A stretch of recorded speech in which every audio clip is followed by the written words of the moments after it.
Hello everyone, welcome back to my channel. अगर आप इस चैनल पर नए हैं तो मैं आपको बता दूं कि मैं हर सैटरडे एक मदर सेंट्रिक वीडियो लेके आती हूँ। मदर सेंट्रिक जिसके अंदर मदर एंड बेबी केयर की टिप्स, कुछ ट्रिक्स और हैक्स और साथ ही में मेरे पर्सनल एक्सपीरियंसेस जो मैं धीरे धीरे सीख रही हूँ और धीरे धीरे आपके साथ शेयर कर रही हूँ। So please make sure you subscribe the channel and press the bell icon. So आज जो मैंने टॉपिक चूज़ करा आपके साथ डिस्कस करने के लिए वो बहुत इंपॉर्टेंट है। वो है फैमिली प्लानिंग। फैमिली प्लानिंग से मेरा मतलब है कि हमें अपनी फैमिली एक्सपैंड कब करनी चाहिए, कब ये सोचना चाहिए कि कब हम एक बेबी अफोर्ड कर सकते हैं। और यहाँ अफोर्ड करने से मेरा मतलब सिर्फ फाइनेंशियली ही नहीं है। तो आज मैं इसी बारे में आपसे डिस्कस करूँगी। जो लोग मुझे पहली बार देख रहे हैं उनको मैं ये बता दूं कि मेरी पूरी डिलीवरी की जर्नी, कंसीव कब हुआ, मैं एक पीसीओडी पेशेंट थी और फॉर्मर पीसीओडी पेशेंट से एक न्यू मॉम बनने तक का सफ़र, मेरी पूरी प्रेगनेंसी के एक्सपीरियंसेस और बहुत सारी वीडियोस आपको प्लेलिस्ट में सीक्वेंस वाइज मिल जाएगी। तो अगर आप चाहें तो आप उन वीडियोस को भी देख सकते हैं। उन वीडियोस के लिंक आपको वीडियो के नीचे डिस्क्रिप्शन में, कमेंट सेक्शन में और ऊपर यहाँ पे आई बटन में दिख जाएंगे। सो फैमिली प्लानिंग की कुछ टिप्स देने से पहले, अपना एक्सपीरियंस आपके साथ शेयर करने से पहले मैं आपको बता दूँ, मुझे शादी से पहले पीसीओडी था बट मुझे ये बात पता नहीं थी।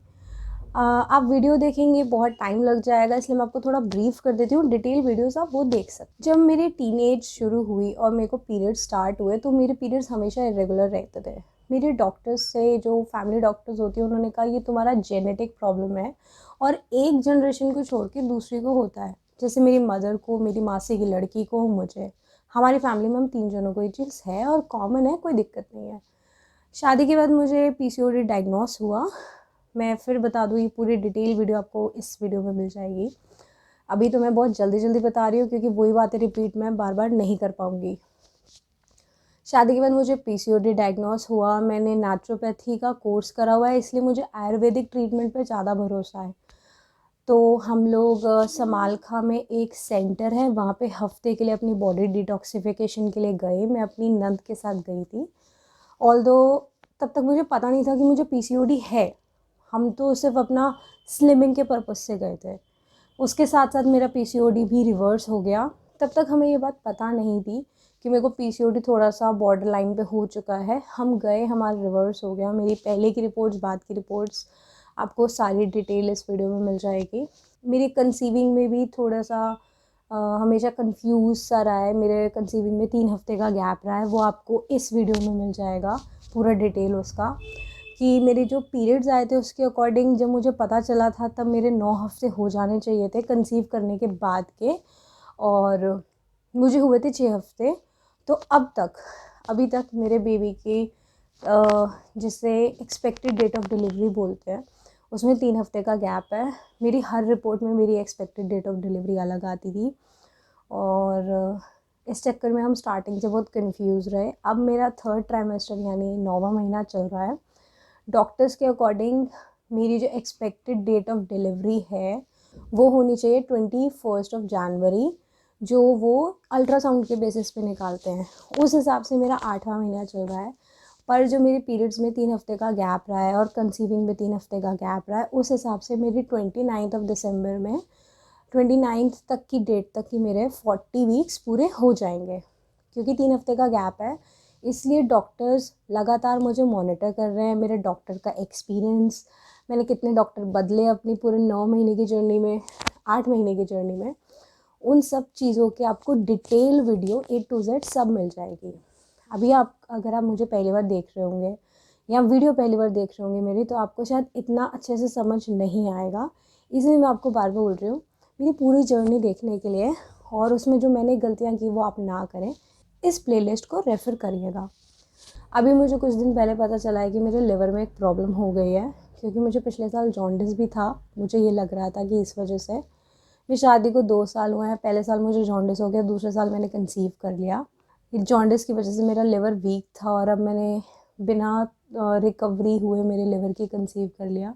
उस वजह से मुझे एक प्रॉब्लम हो गया जिसका नाम है ऑब्स्टेट्रिक कोलेस्टेटिस। अगर मैं गलत प्रोनाउंस कर रही तो आई एम सो सॉरी। इस प्रॉब्लम के अंदर यूजुअली हर 10 में से 2 लेडीज़ को बॉडी में खुजली होनी शुरू हो जाती है और वो इतनी सीवियर लेवल पे हो जाती है कि आपकी बॉडी हेड टू टो पूरी दिक्कत होती है, आपको बहुत रैशेस होते हैं, इरिटेशन होती है। और आप स्पेशली रात को आपके पाम्स में और आपके तलवों में यानी आपके टोज़ में इतनी खुजली होती है कि आप पूरी रात परेशान रहते हैं। मैं इस परेशानी को डायग्नोस 1.5 महीने बाद कर पाई। मैं 6 या 7th मंथ की स्टार्टिंग में मुझे इनिशियली धीरे धीरे शुरू हो गया था। ये क्या बीमारी होती है, इसके कॉज क्या होते हैं, मैंने इसका ट्रीटमेंट कैसे करा, अभी हुआ नहीं है, चल रहा है, इसकी भी मैंने एक सेपरेट वीडियो बना रखी है। तो अगर आप वो वीडियो देखेंगे तो आपको डिटेल में ये चीज़ पता चलेगी। इन सब वीडियो के लिंक आपको यहाँ पे स्क्रीन में ऊपर दिख जाएंगे और नीचे डिस्क्रिप्शन में मिल जाएंगे, जिसके अंदर मैंने डिटेल में बात करी है कि अगर आपको कुछ सिम्टम्स या कुछ दिक्कतें ऐसी हैं जो मेरे साथ हो रही हैं तो आपको डायग्नोस करने में 1.5 महीना नहीं लगेगा। और जो लिवर के लेवल्स मेरे मैक्सिमम 35 होने चाहिए थे वो 111 पहुंच गए, इसलिए आप वो वीडियोस रेफ़र कर सकते हैं। सो मैं बात कर रही थी अब तक तो अपने एक्सपीरियंसेस के बारे में, जल्दी मैंने आपके साथ डिस्कस किया कि मेरी 9 महीने की ऑलमोस्ट जर्नी कैसी रही। बट अगर मैं इसमें बात करूँ इस चीज़ से मैं आपको क्या सीख दे सकती हूँ या मैंने अपनी जर्नी में क्या सीखा, या कुछ लोग जो फैमिली प्लान करने की सोच रहे हैं और मैंने कुछ ऐसी गलतियाँ की या मुझसे बाय चांस ऐसी कुछ गलतियाँ हुई तो वो गलतियाँ आप ना करें, अब मैं आपके साथ वो शेयर करती हूँ। सबसे पहली गलती मैंने ये करी कि मुझे पीसीओडी था।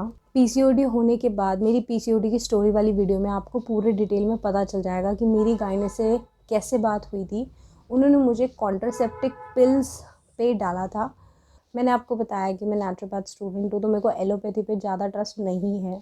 मुझे बात पता है कि एलोपैथी बॉडी की दिक्कत को सप्रेस करती है और आयुर्वेदा और होम्योपैथी जड़ से ख़त्म करती है, इसलिए मैंने उनकी बात नहीं मानी। मैंने पूरा नेचुरल अपना पीसीओडी रिवर्स करा, लाइफस्टाइल और डाइट सही करके।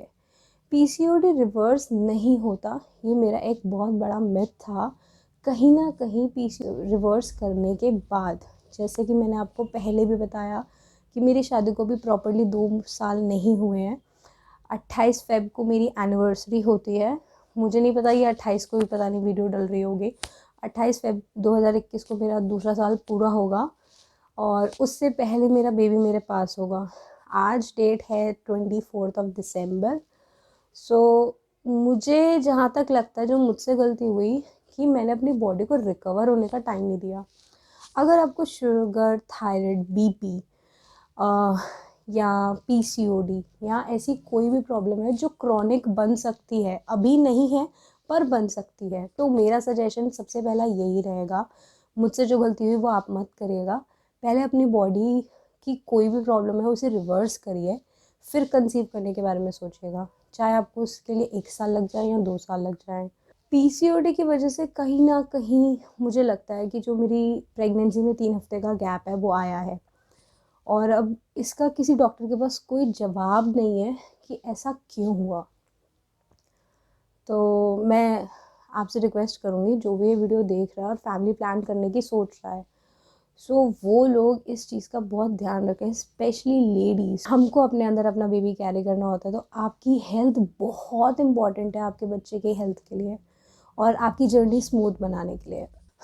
जब मुझे पता चला था तो मेरे को एग्जैक्टली 6 हफ्ते हुए थे प्रेगनेंसी के और मेरी रिपोर्ट्स के अकॉर्डिंग मुझे 9 हफ्ता 2 दिन हो जाने चाहिए थे। हम लोग बहुत ज़्यादा डर गए थे और हम लोग इतना डर गए थे कि डॉक्टर ने हमें छूटते ये बोला था कि तुम्हारे में ना तुम्हारे हो सकता है कि बेबी की डेवलपमेंट में दिक्कत हो। तो मैं कहीं ना कहीं से अपना पीसीओडी का कॉज मानती हूँ। अब भगवान की दुआ से सब कुछ ठीक है, अब तक मैं 9th मंथ प्रेग्नेंट हूँ और दिक्कत तब होती जब ये 3 हफ्ते का गैप बढ़ता, बट ना ये कम हुआ ना ये बढ़ा, अब तक सब कुछ सही है। सो टचवुड आगे भी भगवान सही रखे। दूसरी मुझसे जो गलती हुई वो मुझे लगता है ये हुई कि मुझे शादी के बाद जब पीसीओडी था उससे पहले मुझे जॉन्डिस हो चुका था और इसके पीछे मेरा जो खुद का, अब कहते हैं ना कि हमको पता होता है हम कहाँ गलत है और कहाँ सही है। मैंने अपनी लाइफस्टाइल को बहुत बेकार बना लिया, बहुत ज़्यादा लीनियंट रही मैं अपनी हेल्थ के साथ। तो शायद इसलिए मुझे इतनी दिक्कत हो रही है। मैं आपको बताऊं, मेरी लव मैरिज हुई है और इंटरकास्ट मैरिज है। तो मैं हूँ पंजाबी बाय कास्ट और मेरी शादी हुई है बनियों में। हम लोगों के लाइफस्टाइल में ज़मीन आसमान का फ़र्क है। मतलब खाने पीने से लेके रहने तक। मेरे पापा बिजनेसमैन हैं और यहाँ सारे सर्विस क्लास हैं। नॉर्मल सिचुएशन क्या होती है जिसमें मेरी लाइफस्टाइल का बहुत बड़ा चेंज होने का एक ड्रॉबैक मैं कहूँगी रहा। मेरे फादर 9 या 10 बजे आते थे, मैं शादी से पहले की बात कर रही हूँ, और हम लोग 11 बजे तक खाना खाते थे। तो मैंने बचपन से अब तक 11 बजे तक ही खाना खाया है। यहाँ क्या होता है, मतलब मेरे इन लॉज़ में क्या होता था जिसकी वजह से मेरी बॉडी डिस्टर्ब होनी शुरू हुई, जो मुझे लगता है, कहते हैं कि शादी के बाद हर लड़की का सब कुछ बदल जाता है, आपका लाइफस्टाइल बदल जाता है, आपका सब कुछ बदल जाता है, पर उस लाइफस्टाइल को आप अपने अकॉर्डिंग एडजस्ट ना कर पाओ तो आपकी हेल्थ सफ़र करती है। मेरे केस में ये हुआ। मुझे वैसे कोई दिक्कत नहीं थी खाने पीने रहने एन्जॉयमेंट की, या इसलिए मैं कहूँ कि मतलब इंटरकास्ट थी इसलिए दिक्कत हुई। बस एक चीज़ में दिक्कत हुई जिसको शायद मैं ढंग से संभाल नहीं पाई, और अब मैं कोशिश कर रही हूँ, पर अब मैं कंसीव कर चुकी हूँ तो उसके बाद मैं देखूँगी इस चीज़ को कि मैं अपनी ये सेडेंट्री लाइफस्टाइल चेंज कर दूँ। हो ही जाएगी बेबी होने के बाद। यहाँ पे क्या होता है कि 6 बजे तक सब अपना रात का खाना खा के, मतलब एक तरीके से ये हो जाता है कि किचन क्लोज़ हो जाती है। किचन क्लोज़ होने से मतलब ये नहीं है कि हाँ भाई किचन में ताले लग जाते हैं, एज़ इन 6 बजे तक सब अपना डिनर करके फ्री हो जाते थे। अब प्रॉब्लम यहाँ आती थी कि, और मैं 6 मतलब हमारे घर पे 8 बजे ये सोचा जाता था कि क्या बनेगा, और यहाँ 6 बजे तक डिनर हो जाता था, जिसे मैं प्रॉपर डिनर कंसिडर करूँगी, क्योंकि मेरी mother in law government servant है, फादर इन लॉ मेरे रिटायर हो चुके हैं, और वो बहुत ही ज़्यादा पंक्चुअल है हर चीज़ को लेके, अपनी लाइफस्टाइल को लेके, अपनी बॉडी को लेके, जो कि बहुत अच्छी बात है। और मुझे इस चीज़ से बड़ी दिक्कत होती थी, क्योंकि मुझे 6 बजे के बाद भूख लग रही है और मैं 6 बजे खाना खा रही हूँ। स्टार्टिंग में होता है कि आपकी फैमिली नई फैमिली है, जैसे वो लोग रहते हैं आप वैसे ही रहने की कोशिश करते हैं उनके सामने, बंदा मतलब खुल नहीं पाता। और तो खाने पीने से कभी मना नहीं किया, बट फिर जब मेरी 1.5 महीने बाद किचन शुरू हुई, यानी किचन में एंट्री हुई, तो उसके बाद मैंने अपने हिसाब से, मतलब अगर मुझे भूख लग रही है तो मैंने रोटी नहीं खाई। जो मैंने 6 बजे खाना खा लिया, मुझे 8-9 बजे भूख लग रही है, क्योंकि मैं बचपन से उसी हैबिटेट के साथ हूँ कि मुझे रात को खाना खाना है। उस टाइम तक क्या हुआ कि मेरी जहाँ दिन में मेरे मायके में 3 बारी की डाइट थी, वो 4 बारी की डाइट हो गई। 6 बजे तक तो मैंने अपने इन लॉज़ के साथ खाना खाया, और फिर उसके बाद मुझे भूख लगी तो मैंने junk food, chips, packed food, बाहर से ज़ोमैटो, मुझे जॉन्डिस भी पहले साल हो गया था, क्योंकि एकदम से मेरी लाइफ चेंज हुई, फिज़िकली चेंजेस आए, हार्मोन्स चेंज हुए, लाइफस्टाइल चेंज हुई, शादी हुई, सो बॉडी में बहुत चेंजेस आते हैं। देन उसके बाद मैं, हमारा जो शेड्यूल था उसके अकॉर्डिंग 6 बजे के बाद, 6 बजे से 1 बजे के बीच में, 1 बजे रात के 1 बजे या 2 बजे तक मेरा 2 बारी का हैवी खाना हो जाता था, और खाना खाते ही हम सो जाते थे। अगले दिन हम 7 बजे 8 बजे अपना शेड्यूल के अकॉर्डिंग उठते थे। तो उसकी वजह से मेरा वेट 2 साल में भी 10 किलो से ज़्यादा बढ़ गया। जब मेरी शादी हुई थी तो मैं 65 कुछ थी, आज की डेट में 81 है। प्रेगनेंसी में जब मैंने कंसीव किया था तो मुझे, मेरा 75 कुछ था, 73 केजीज़ कुछ था। तो मेरा वेट बहुत ड्रास्टिकली बढ़ा है, जिसे मैं प्रेगनेंसी के बाद कम करूँगी। एंड स्टार्टिंग से मैं चबियर साइड में ही रही हूँ, बट अब जो मेरा वेट हो रहा है उसने मेरी हेल्थ पे भी इम्पैक्ट बहुत डाला है। देन मुझे फिर जॉन्डिस हो गया, बहुत जल्दी जॉन्डिस हो गया। आई गेस मेरी फेब में शादी हुई थी, एंड उसके 3 महीने से पहले पहले मुझे जॉन्डिस हो गया था। हफ्ते के लिए मैं हॉस्पिटल में रही। उसके बाद मैंने डिसाइड किया कि मैं अपनी इस लाइफस्टाइल को मतलब सुधारूँगी। तो जो ज़ोमैटो से खाना आता था वो ज़ोमैटो की बजाय घर के अंदर बनने लग गया, क्योंकि मैं मैगीज़ के ऊपर डिपेंड रहने लग गई। चाउमीन बनाए, बर्गर बनाए, मतलब सब कुछ अवेलेबल रहता था। और रात का मेरी जॉइंट फैमिली है, फिर रात को मेरी फैमिली को पता चल जाता था कि ये कुछ बना के ही सोएगी। उस वजह से हो सकता है मेरे लिवर, मतलब जॉन्डिस की वजह से मुझे लिवर में दिक्कत हुई। रिकवरी का टाइम आया, मुझे मूली बिल्कुल पसंद नहीं है, और लिवर के लिए सबसे बेस्ट मूली है। और मेरे सास ससुर जी मेरे को बहुत फोर्स करते थे। एक तो नई नई शादी थी, 3 महीने में मुझे जॉन्डिस हो गया था। सो उनको भी ये लगता था कि मतलब इसका पूरा ध्यान रखें, भाई अभी नई नई लड़की आई है, इसके घर वाले क्या सोचेंगे, जो एक हमारी बड़ों की कॉमन बातें होती हैं। सो मुझे बड़ा ये चीज़ लगती थी कि मुझे मूली नहीं खानी, मूली का पानी नहीं पीना, मुझे उल्टी आती है, मेरे को देते थे मैं फेंक देती थी चुपके से। सो इन चीज़ों का इम्पैक्ट मेरे पे जो पड़ा वो मुझे अब दिख रहा है। अब मेरी प्रेगनेंसी का 9th मंथ चल रहा है, अगर मैंने उस टाइम पे अपने लिवर का ध्यान रखा होता, हो सकता है कि ये प्रेगनेंसी का ही सिम्टम हो। मेरी 2019 फेब में शादी हुई, 20 में मैंने कंसीव कर लिया। सो मेरे लिवर को सही होने का टाइम नहीं मिला, और जब उसकी रिकवरी का टाइम था तब मैंने ये चीज़ें खाने की बजाय फेंक दी, मना कर दी, नहीं खाई। इसलिए हो सकता है मेरा लिवर पूरी तरीके से क्योर ना हुआ हो। तो मेरा यही है दूसरा सजेशन, अगर आप फैमिली प्लान कर रहे हैं और आप किसी बीमारी से उठे हैं, चाहे वो छोटी हो चाहे वो बड़ी हो, जिसमें आपके किसी ऑर्गन की कोई रोल रहा है, और बीमारी हमारी तभी होती है जब हमारे किसी ऑर्गन का रोल रहता है, तो उसे रिकवर होने का टाइम दीजिए। मुझे बिल्कुल एक्सपेक्टेड नहीं था कि मेरी प्रेगनेंसी इतनी स्मूथ गई है। स्मूथ भी कैसे गई है, मुझे बीच में कोविड भी हो गया था। कोविड होने से पहले मेरा फर्स्ट ट्राइमेस्टर का नोज़िया वगैरह बहुत गंदा गया था, पर फिर भी मेरी प्रेगनेंसी ऐसी नहीं गई कि मैं बिल्कुल ही दवाइयों पे पड़ी रही। मैंने डाइट बहुत अच्छी ली है, मैंने पूरी प्रेगनेंसी नारियल का पानी, और मैंने पूरी प्रेगनेंसी बादाम अखरोट वगैरह सब कुछ प्रॉपर लिए हैं, जो एक एक आइडियल डाइट होती है, मैं कह सकती हूँ कि मैंने लिया है। उसके बाद मुझे ये लिवर की प्रॉब्लम हो गई। सो मुझे कहीं ना कहीं वो एक अंदर से गिल्ट रहता है कि जॉन्डिस हुआ था ना, इसलिए हुई थी। मैंने कंसीव करने के टाइम पे पूरी कोविड हो गया था हमें, मतलब आपको पता ही है कि 1 साल हो चुका है कोविड हुए, मतलब दुनिया में कोविड आए हुए हमारे उसमें। और शायद ये चीज़ मेरे लिए बेनिफिशियल थी कि अगर कोविड नहीं होता तो क्या पता मैं अपनी प्रेगनेंसी क्रेविंग के चलते, प्रेगनेंसी में जिसे हम क्रेविंग बोलते हैं या अपने मूड स्विंग्स बोलते हैं, उनके चलते मैं बहुत कुछ बाहर का खाती, और आज मेरी सिचुएशन इससे भी वर्स्ट होती। पर जितने लॉकडाउन हुए हैं, सबसे पहला मार्च में, मतलब मैंने कंसीव कर लिया था, मेरे लास्ट पीरियड्स आए थे 2020 24 मार्च। तो उससे पहले कोविड हो चुका था, शायद उससे पहले कोविड की न्यूज़ आ चुकी थी। इंडिया में नहीं आया था, नहीं फैला था इतना, इतने लेवल पे नहीं था, बट जो भी था, जो भी सिचुएशन थी, मेरी पूरी प्रेगनेंसी कोविड के बीच में ही गई है। इसलिए मैंने बाहर का बिल्कुल कुछ नहीं खाया, और घर पे तो मतलब मैंने बहुत कंट्रोल करा, मेरी मदर इन लॉ ने बहुत कंट्रोल करा, क्योंकि बनिया फैमिली है या पंजाबी है, दोनों को तला मीठा भुना सब कुछ बहुत पसंद है। सो मेरी दोनों फैमिलीज़ की तरफ से तला हुआ ज़्यादा बनता है, और पराठे, पूड़ी, कचौड़ी, ये सब चीज़ें तो कॉमन है। मुझे ये गलती लगती है मेरी कि अगर मेरे को थोड़ा सा 5-6 महीने और रुकना चाहिए था, और जब जॉन्डिस की रिकवरी चल रही थी तो उस टाइम पे अपनी डाइट पे थोड़ा ध्यान देना चाहिए था।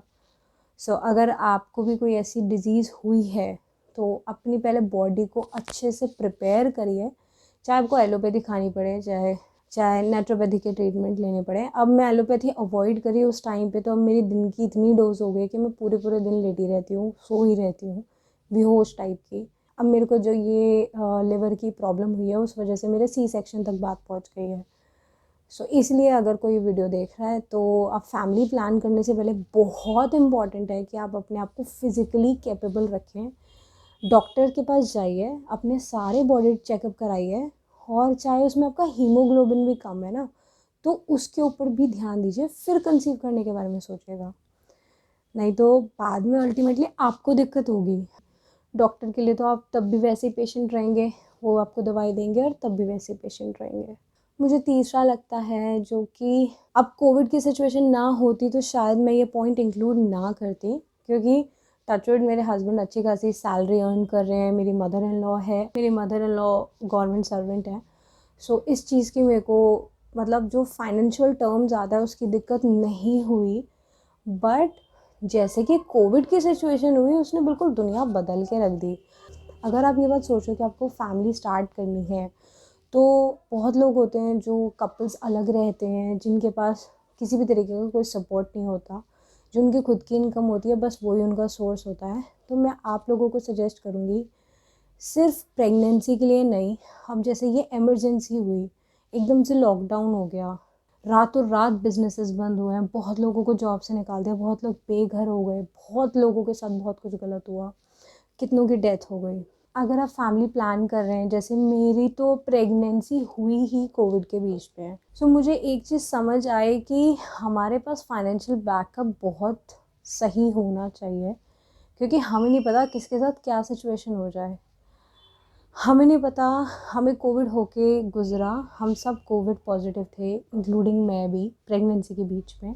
आप चाहें तो मेरी वो पूरी जर्नी की वीडियो भी देख सकते हैं, मेरे चैनल पे है। हमारे पास पैसों का इतना बैकअप होना चाहिए कि हम 5-6 महीने बैठ के, अगर जैसे कोविड की सिचुएशन हुई तो सबके जॉब, सबके बिजनेसेस ऑलमोस्ट आधे आधे साल के लिए बंद हुए हैं, और किसी के तो अब तक भी नहीं स्टेबल हो पाए। तो हमारे पास इतना बैकअप होना चाहिए कि हम अपनी फैमिली को, अपनी रिस्पॉन्सिबिलिटीज़, अपना सब कुछ मैनेज कर पाएँ। और अगर आपने ऐसी सिचुएशन में कंसीव कर लिया है तो आप अपनी दवाइयाँ, अपने ट्रीटमेंट, अपने इंजेक्शंस, इन सब को भी अफोर्ड कर पाएँ। तो हमारे पास अच्छा खासा फाइनेंशियल बैकअप होना चाहिए, क्योंकि कुछ नहीं पता कि एकदम से क्या हो जाए। यहाँ बात कर ली मैंने आपसे फिज़िकली और फाइनेंशियली, अब मैं बात करती हूँ इमोशनली। बहुत सारी लेडीज़ के दिमाग में ये रहता है कि हमारा फिगर कभी वापस नहीं आ पाएगा, हमारी बॉडी वो कभी वापस नहीं हो पाएगी जो कंसीव करने के बाद, बेबी डिलीवर करने के बाद हम बन जाएंगे। जैसे कि मैंने आपको बताया कि मैंने 2 साल के अंदर ऑलमोस्ट 10 से 15 किलो वेट गेन कर लिया। उसमें मेरा लाइफस्टाइल भी है और मेरी प्रेगनेंसी में भी कुछ मेरा वेट गेन हुआ है, क्योंकि मेरी डाइट काफ़ी सही रही है। सो अगर आप इमोशनली तैयार नहीं हैं तो आप प्लीज़ इस चीज़ को पहले अपने अंदर, अपने जहन में डालिए कि वो छोटा सा बच्चा आपकी लाइफस्टाइल चेंज नहीं कर सकता, या अगर आपका सी सेक्शन हो जाता है तब भी आप इस चीज़ को वो नहीं कर सकते कि आप बैक टू नॉर्मल लाइफ में कभी नहीं हो पाएंगे। जब मेरा डिक्लेयर हुआ कि मेरा 70% सी सेक्शन के चांसेस हैं, तो मेरी मदर इन लॉ और मेरी मदर दोनों ही ऐसी हो गई, अब तो तेरा शरीर गया, हम क्या करें, मतलब सॉर्ट ऑफ सहानुभूति टाइप्स कि मतलब सी सेक्शन नहीं हो गया, क्या चीज़ हो गई। अगर आपकी डिलीवरी के टाइम पे आपको थोड़ी सी मोटिवेशन और पॉजिटिविटी चाहिए कि आपकी डिलीवरी कैसी हो रही है और आपको मेंटली कितना प्रिपेयर होना चाहिए, तो आप ये वीडियो देख सकते हैं। ये वीडियो में मैंने आपको तो प्रिपेयर करा ही है, और वीडियो बनाते वक्त मैं आप लोगों से बात करी तो मैं खुद भी प्रिपेयर हुई कि देखा जाएगा, सी सेक्शन भी होगा तो भी कोई दिक्कत नहीं है। अब मेरी सिचुएशन ऐसी है कि मेरे लिवर में दिक्कत है, पर अगर नॉर्मल भी हो, सी सेक्शन भी हो, अल्टीमेटली मुझे मैं और मेरा बेबी सही चाहिए, और चाहे मुझे थोड़ा सा टाइम लग जाएगा पर सब कुछ ठीक हो जाएगा। इस चीज़ के लिए आपको इमोशनली बहुत स्ट्रॉन्ग होना पड़ेगा, क्योंकि मेरी आप जर्नी जानने के लिए मुझे लिवर में कैसे दिक्कत हुई और अब मेरी डिलीवरी का प्रोसीजर क्या है, आप ये वीडियो देख सकते हैं। उन्होंने मुझे कहा, मैं आपको थोड़ा ब्रीफ में बता देती हूँ। डॉक्टर ने, उन्होंने मुझे ये सजेस्ट करा है कि हम आपको एक इंजेक्शन देंगे, 18 घंटे वेट करेंगे, दूसरा देंगे कुछ और घंटे वेट करेंगे, तीसरा देंगे फिर कुछ और घंटे वेट करेंगे, और अगर इन तीनों इंजेक्शंस में आपको लेबर की दर्द शुरू नहीं होती तब आपका सी सेक्शन होगा। ये बहुत ही लंबा टाइम है, इसके लिए मुझे फ़िज़िकली तो क्या, मेंटली और इमोशनली ज़्यादा प्रिपेयर होने की ज़रूरत है, जो कि मैं इन वीडियोस में आपसे बात करने के थ्रू हो रही हूँ। मुझे नहीं पता आप ये वीडियो कौन से मंथ में देख रहे हैं, बट आज 24 दिसंबर है, मुझे ये बात 22 दिसंबर में पता चली है, और अब बस मेरा सबसे पहला टारगेट ये है कि मैं मार्च तक का वीडियोस का बैकअप बना के रख लूँ, जितनी ज़्यादा वीडियोस आपके साथ शेयर कर सकूँ अपने एक्सपीरियंसेस की। और क्योंकि अगर सी सेक्शन होता है तो नॉर्मली बेयर मिनिमम जो टाइम लगेगा वो 2 से 3 महीने लग जाएंगे। उस टाइम पे मैं अपनी हेल्थ को पूरा ध्यान देना चाहती हूँ, हेल्थ पर, कि मैं जल्दी से आऊँ, जल्दी से आपके साथ अपना बहुत सारी वीडियो शेयर कर सकूँ। ये थे मेरे कुछ एक्सपीरियंसेस, ये थी मेरी कुछ गलतियाँ सॉर्ट ऑफ, कि मैं आपके साथ शेयर करूँ, और आप अपनी फैमिली प्लान करने से पहले ये गलतियाँ ना करो। इसमें मैं एक और पॉइंट ऐड करना चाहूँगी, हमारे हस्बैंड का बहुत बड़ा रोल होता है, क्योंकि हमारी लाइफ जैसे भी हो, चाहे वो फिज़िकल एस्पेक्ट ऑफ रेशो में मैं बात करूँ, चाहे वो मैं हमारी इमोशनल बॉन्ड की बात करूँ, थ्रू आउट प्रेगनेंसी कितनी बार ऐसा हो सकता है कि आप एक दूसरे को टाइम ना दे पाएँ, थ्रू आउट प्रेगनेंसी कितनी बार ऐसा हो सकता है कि आप अपने मूड स्विंग्स की वजह से कभी कभी बहुत ज़्यादा फ्रस्ट्रेटेड, डिस्टर्ब्ड और परेशान रहे। इसमें हस्बैंड का बहुत बड़ा रोल होता है अपनी वाइफ को संभालने का। उस टाइम पे टन्स ऑफ चेंजेस चल रहे होते हैं, एक मतलब इतने सारे चेंजेस चल रहे होते हैं बॉडी में, इमोशनली, मेंटली, फिज़िकली।